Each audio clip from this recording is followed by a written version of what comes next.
আগামীর বাংলাদেশকে আধুনিক প্রযুক্তি নির্ভর ও গণতান্ত্রিক রাষ্ট্র রূপান্তরের যে স্বপ্ন বিএনপির ভারপ্রাপ্ত চেয়ারম্যান তারেক রহমান দেখছেন, সেই স্বপ্ন বাস্তবায়নের অন্যতম রূপরেখা হল রাষ্ট্র মেরামতের 31 দফা।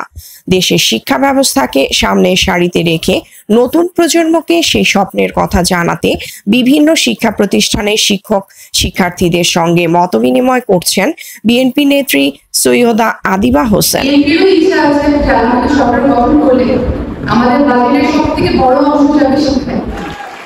তারই ধারাবাহিকতায় বৃহস্পতিবার বিয়ানীবাজারের শেওলা উচ্চ বিদ্যালয় ও দিগলবাগ হাজী আকদ্দস আলী উচ্চ বিদ্যালয় পরিদর্শন করেন তিনি। এ সময় শিক্ষার্থীদের প্রাণবন্ত উপস্থিতিতে উচ্ছ্বসিত আদিবা হোসেন বলেন, আমাদের হাতে আমাদের বাংলাদেশের ভবিষ্যৎ এবং সেই ভবিষ্যৎকে আরো যাতে সুসংগঠিত করা যায়, এজন্য আমাদের দল বিএনপি ইনশাআল্লাহ যদি সরকার গঠন করতে পারে, সামনে শিক্ষা নিয়ে আমাদের বাজেটে সব থেকে বড় খাত থাকবে শিক্ষা নিয়ে আমাদের অনেক প্ল্যান আছে। এদিন সৈয়দা আদিবা হোসেনের সফর সঙ্গী হিসেবে উপস্থিত ছিলেন সিলেট জেলা বিএনপির সাবেক তাঁতি বিষয়ক সম্পাদক ওহিদ আহমদ তালুকদার,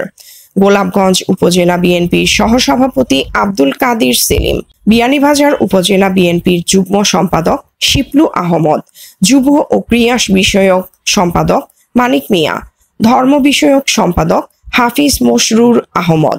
আলীনগর ইউনিয়ন বিএনপির সাধারণ সম্পাদক মামুন আহমদ, লক্ষ্মীপাশা ইউনিয়ন বিএনপির সাধারণ সম্পাদক ফখরুল ইসলাম, বিয়ানীবাজার উপজেলা বিএনপি নেতা জমিল আহমেদ, আলীনগর ইউনিয়ন বিএনপি নেতা মাতাব উদ্দিন, গোলাপগঞ্জ পৌর ছাত্র দলের সদস্য সচিব টিপু সুলতান, বিয়ানীবাজার সরকারি কলেজ ছাত্র দলের সাবেক যুগ্ম সম্পাদক সাদেক আহমদ সহ